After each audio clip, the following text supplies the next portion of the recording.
Amin, puji Tuhan. Sebelum kita masuk di kitab perjanjian baru, lebih dulu kita berdoa. Tuhan, terima kasih kini kami datang kembali untuk menikmati kebenaran yang ada.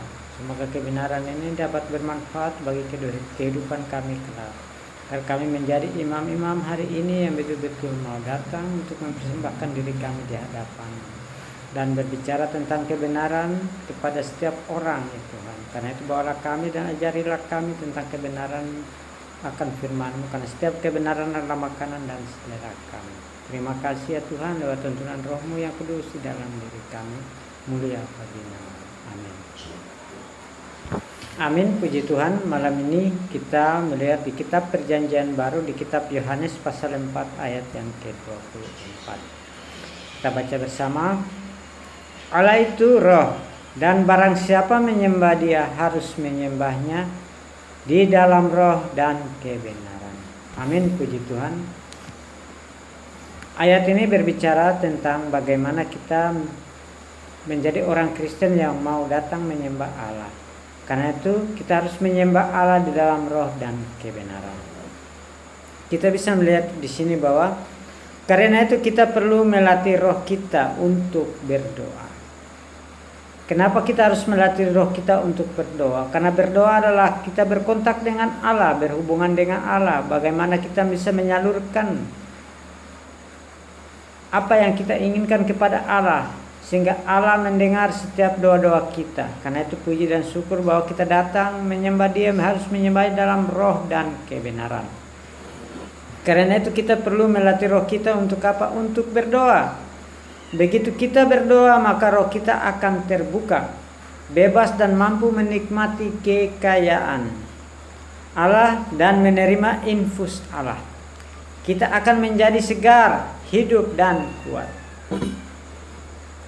Kita harus di dalam roh dan kebenaran untuk berdoa kepada Allah dan menyembah Allah yang adalah roh.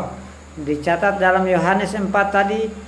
Inilah yang dimaksud dengan doa orang-orang sejati.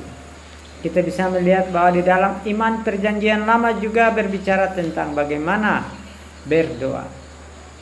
Doa para imam, hari ini kita bisa melihat di dalam perjanjian lama, di dalam tempat ruang kudus persekutuan dengan Allah. Hari ini tempat kudus Allah adalah roh kita.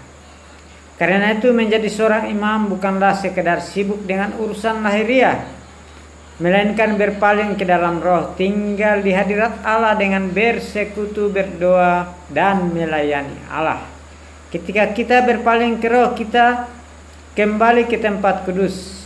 Pekerjaan imam di tempat kudus adalah menyalakan pelita dan membakar ukupan. Melalui membakar ukupan, aroma kemenyan tersebar. Sebagai kaum beriman perjanjian baru, pembakaran ukupan kita adalah menggunakan roh kita. Berdoa untuk mengekspresikan Kristus dengan mengikuti perasaan di dalam roh kita.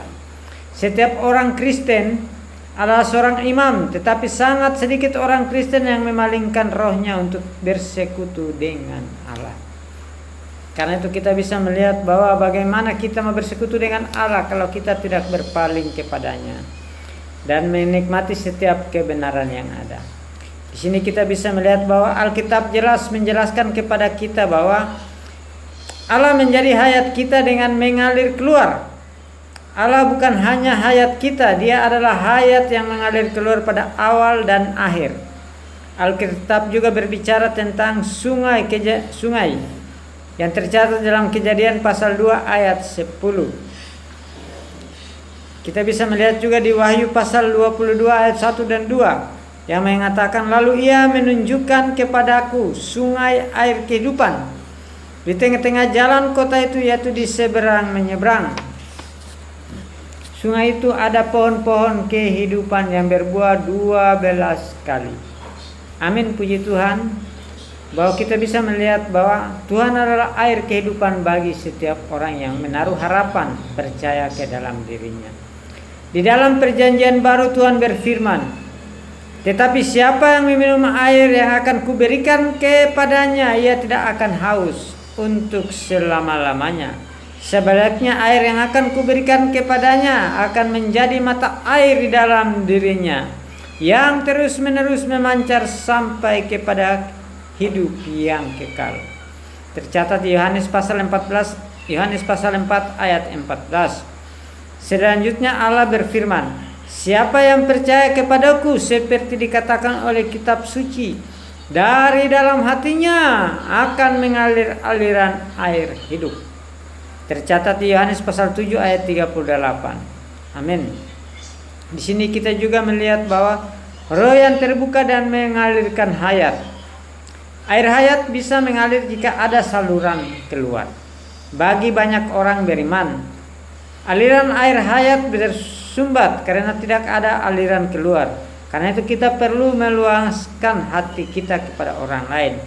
Air hayat adalah roh hayat. Ketika kita berkontak dengan roh, di dalam roh kita air itu mengalir melalui kita. Karena itu ketika kita terbuka, roh kita, Allah mengalir masuk keluar dari roh kita. Amin. Puji Tuhan, kita bisa di sini mengambil teladan yang baik juga pada kita hari ini. Sebelum Tuhan Yesus tersalib, Dia mengingatkan murid-muridnya untuk berdoa. Jangan sampai mereka masuk ke dalam pencobaan, yaitu Lukas pasal 22 ayat 39 sampai dengan 46. Ia sendiri juga berdoa dengan sungguh-sungguh sebanyak 3 kali sehingga jelas mengenai kehendak Allah. Tercatat di Matius pasal 26 ayat 36 sampai dengan 46.